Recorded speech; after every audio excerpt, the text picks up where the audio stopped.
Oui, donc je reviens assez rapidement et du coup je remercie le Seigneur, Alhamdulillah Rabbil Alamin, de me toujours de me donner ce bienfait d'enseignement, d'enseigner.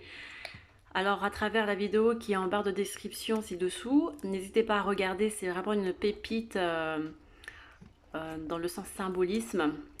Tout ce que nous avons pu apprendre depuis le début de YouTube ensemble, c'est un peu la concrétisation vue en résumé avec cette vidéo que je viens juste de découvrir. Je remercie le Seigneur pour tout ça. Et donc il dit bien que le Mahdi invite, enfin le Mahdi, il le dit pas lui comme ça, mais en gros le Coran invite et Allah nous invite à la purification de l'âme à partir de comment dire, en disant invite-le au Hajj. Au Hajj, donc c'est le pèlerinage à la Mecque de manière convenue en fait au Hajj, donc la maison sacrée.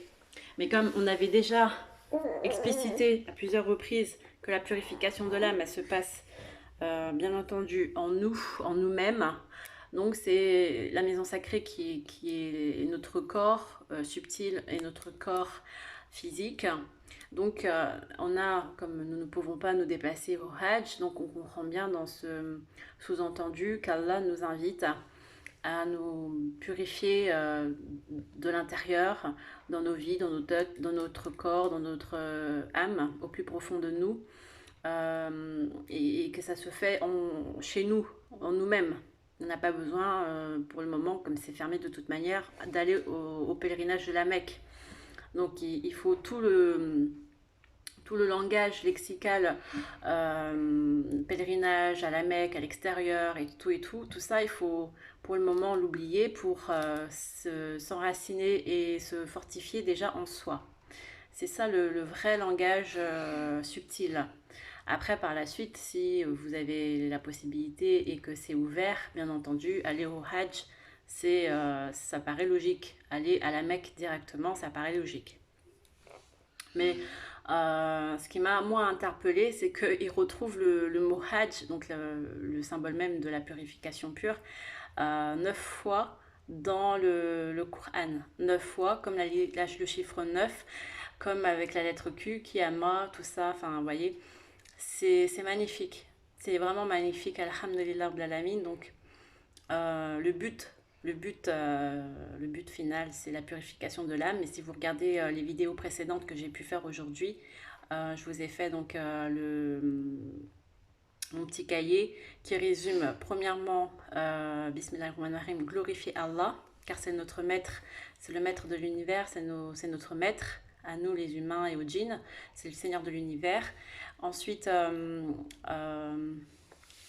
le chemin, la voie la plus simple pour la purification et pour aller au paradis, c'est la religion al-Islam.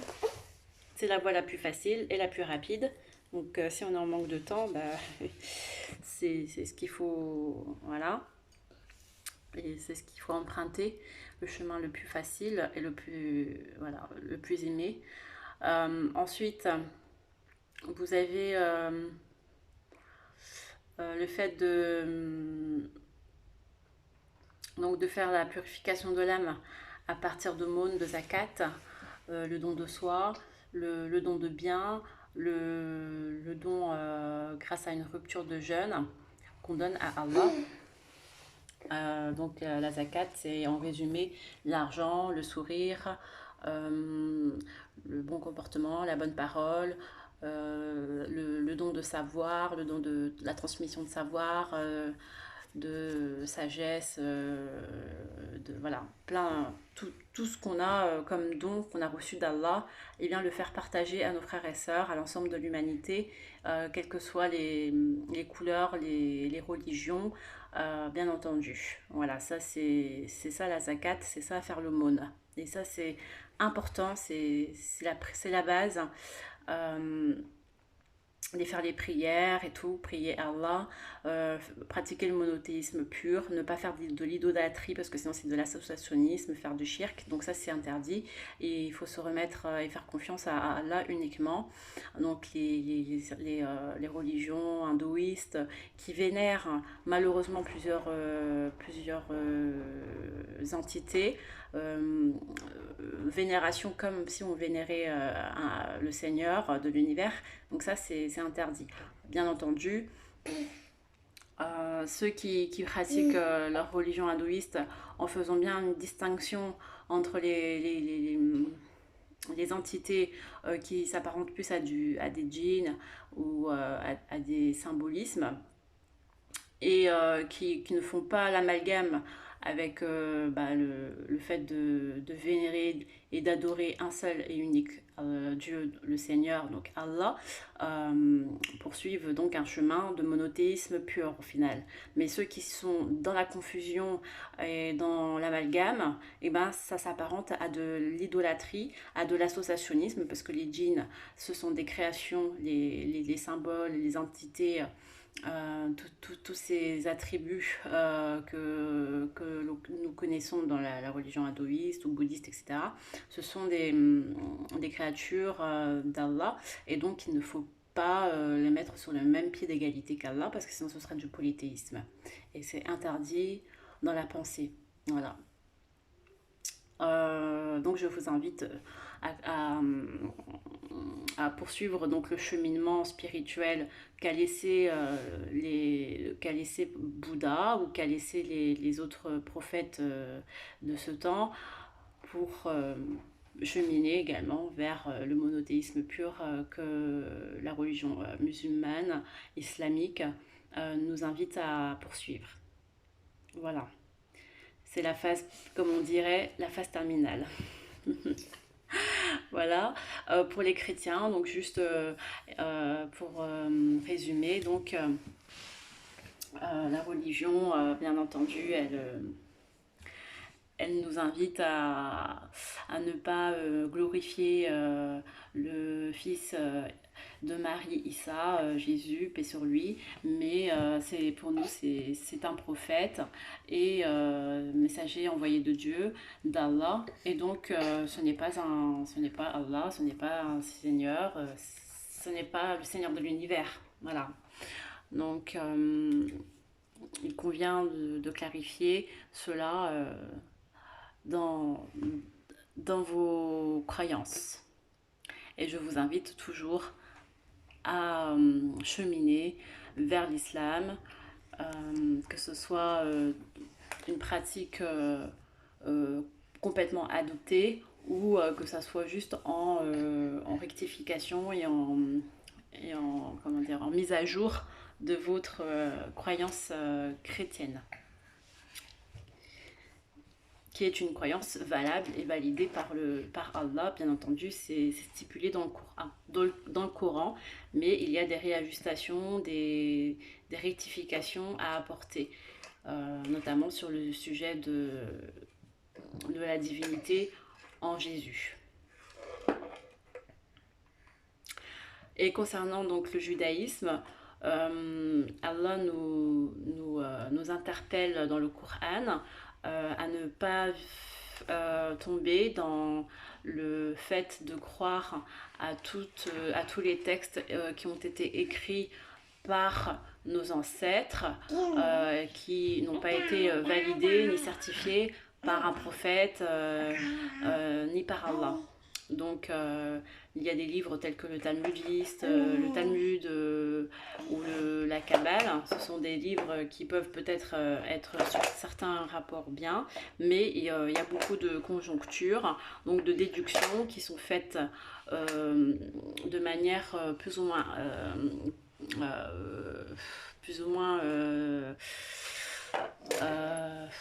indélicate, donc, et sans preuve.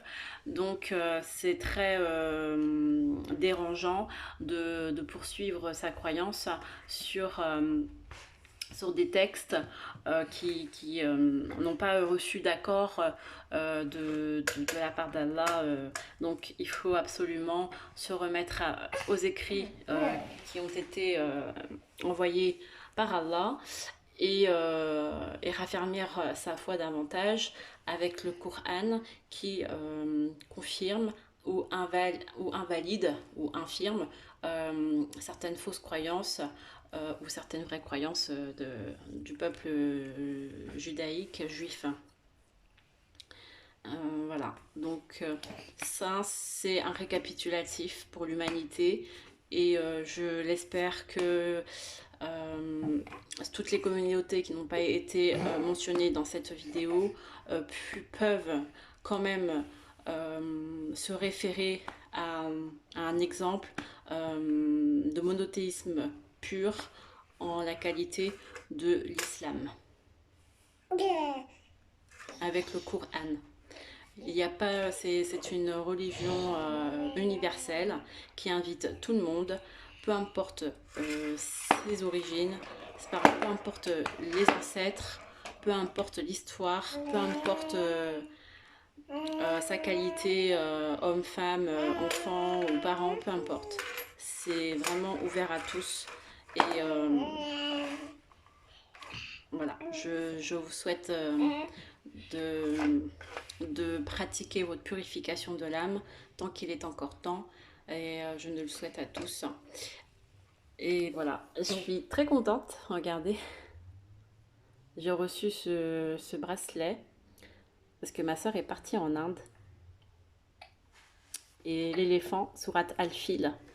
Et vous savez, la sourate Al-Fil, moi j'aime bien parce que c'est une des premières sourates qu'Allah m'a accordé de voir en vision. Et ça, c'est la sourate Al-Fil, il est très beau ce bracelet. Et en fait, il vient de Jaipur. Je ne sais pas s'il y a des Indiens qui verront cette vidéo. Jaipur, c'est vraiment une magnifique ville d'Inde. J'ai pas eu l'occasion d'aller en Inde, mais c'est un pays que je trouve magnifique. Mais ma soeur a pu partir l'année dernière avec son mari en lune de miel. Et que je salue, si tu me vois, si tu m'entends, salam à toi ma soeur et à ton mari. Et donc ce que je disais, c'est que sourate Al-Fil, c'est une magnifique sourate qui reprend l'histoire du grand-père. On parle de grand-père, en plus c'est étonnant tout ça, c'est magnifique. Mashallah, alhamdulillah rabbil alamin, parce que j'ai fait une vidéo il y a 2 heures ou 1 heure de cela, je parlais de mon grand-père. Vous pouvez la retrouver sur ma chaîne YouTube. Et là, donc je parle de sourate Al-Fil comme ça par hasard, et c'est une des premières sourates qui m'a été insufflée par vision de la part d'Allah, et je remercie, c'était en 2016 il me semble, ou 2016, et c'est là que j'ai commencé à avoir de très très fortes visions et que j'ai pu mettre en rapport, peut-être que j'en avais déjà bien avant, mais que comme j'avais pas très bien compris les sourates et que j'avais pas très bien ouvert le Coran, donc ça pouvait pas marcher quoi. Mais une fois que j'ai ouvert le Coran, bah, c'était comme si bouf, voilà, tout est ressorti là d'un coup, boum boum boum boum boum, dans ma tête, dans mon cœur, c'était magique, magnifique, c'est magnifique, hein, c'est magnifique, alhamdulillah rabbil alamin, bref. Donc sourate Al-Fil, sourate 105 du Coran, c'est une toute petite sourate mais qui nous apprend à, je vais pas la réciter, je vais pas en faire le détail, mais juste la morale de cette sourate que j'en ai compris dans ma vie, c'est que Allah, il accorde la victoire à ceux qui ont confiance à lui, et qu'Allah n'a pas besoin de nous pour donner la victoire. Il peut pour garder la maison sacrée, il s'est débrouillé tout seul, quoi. Je veux dire, comme disait le grand-père de prophète Mohammed, salam, il a dit à celui qui voulait détruire, au roi Abraham qui voulait détruire la Kaaba, donc la maison de la Mecque, la maison sacrée à la Mecque, et il lui a dit non mais moi je peux rien faire, je me remets à mon Seigneur qui est lui le gardien de la maison sacrée, si tu veux casser la maison sacrée, bah vas-y, mais moi je peux rien faire. Et il était mais sous le choc, le roi Abraham, c'est un roi yéménite chrétien, il était sous le choc. Il s'est dit, mais non, mais c'est pas possible. Il défend même pas, il défend même pas le lieu de pèlerinage arabe. C'est bizarre. Et donc, après, à la suite de ça, en fait, on a bien compris que la maison sacrée, s'il y a des ennemis qui veulent la briser, qui veulent la casser, etc., c'est Allah qui s'en charge et personne d'autre, quoi.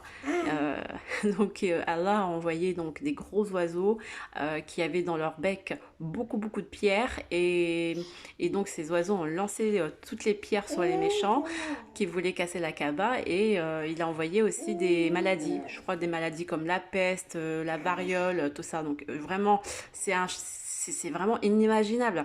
C'est inimaginable le lien qu'il y a, parce que j'ai fait une vidéo là juste avant ça, c'était sur la variole. Mashallah, mashallah, alhamdulillah, alamin. Que des coïncidences. Vraiment, cette vidéo, c'est un peu confus. Pour ceux qui tombent dessus, je suis désolée, vraiment désolée. J'ai dû la faire vraiment en rapidos là. Bon, voilà. Donc, juste, voilà, pour vous dire, je suis un peu sous le choc émotionnel. Ouais, mon bébé, ouais, mon chouchou. Aïe, aïe, aïe, c'est vraiment parce que c'est des années de travail, hein. Je vous dis, cette concrétisation YouTube, c'est des années de travail. Voilà, ça fait des années de travail, quoi. Et je souhaite encore, voilà, continuer le travail et que Allah augmente mon savoir, ma science, ma sagesse. Amin. Merci, je te remercie. Alhamdulillah Alamin. Quand on dit Alhamdulillah Alamin, ça veut dire c'est une des meilleures invocations. Et c'est bizarre parce que Alhamdulillah Alamin, ça veut dire louange et remerciement à Allah. Et quand on fait une invocation, en général, c'est Allah, je t'en prie, donne-moi ci, donne-moi ça, je te demande ci, je te demande ça. Alors que la meilleure invocation, c'est celle dans laquelle on ne demande rien. On dit juste je te remercie. Et louange à toi Allah. Vous voyez, subhanallah, c'est magnifique, hein, c'est magnifique. Donc n'hésitez pas à toujours dire louange et remerciement à Allah. Alhamdulillah, coucou doudou. Et donc par rapport à la sourate 105 Al-Fil, la maison sacrée, si on revient à mon exposé de la maison sacrée depuis le début de ce YouTube et puis depuis le début de cette vidéo même, je vous ai dit donc la maison sacrée c'est votre corps humain, votre corps subtil, votre corps spirituel et votre corps physique, tout ça réuni parce qu'il y a votre âme qui est sacrée, qui est votre âme et votre esprit avec l'esprit du Christ et tout ça que l'Antichrist souhaite en fait détruire et vous enlever. Donc, du fait qu'on veut vous mettre des vaccins empoisonnés, etc., c'est en fait, c'est déclarer en fait la guerre tout simplement contre votre esprit saint, contre votre envie de la purification de l'âme. Et donc tout ça, c'est même pas à nous de nous battre entre guillemets contre ces ennemis-là, mais c'est tout simplement Allah qui va s'en charger. Voilà. Donc ne vous faites pas de tort à vous-même. Soyez sereins et confiance en Allah, comme avec l'histoire de sourate Al-Fil 105, les éléphants. Car c'est Allah qui gère. Mais nous, bien sûr, on invoque, on prie et on reste actifs ensemble, solidaires, parce que c'est important, la solidarité en temps de guerre. C'est ça qui fait la force pour le moral, le courage et montrer la foi, la belle foi qu'on a pour Allah l'unique. Je vous en remercie vraiment du fond du cœur pour m'écouter et de m'avoir écouté, et j'espère que ça vous aide, vous, jour après jour, à toujours continuer le combat de la purification de l'âme, parce que c'est ça le combat, c'est ça qu'il faut atteindre, et peu importe ce qui nous arrive, peu importe les mauvaises choses ou peu importe les bonnes choses, le fait d'être lié à Allah et de faire tout son possible, c'est ça qui est magnifique. Alhamdulillah, Allahumma salli ala Muhammadin wa ala ali Muhammad. Salam.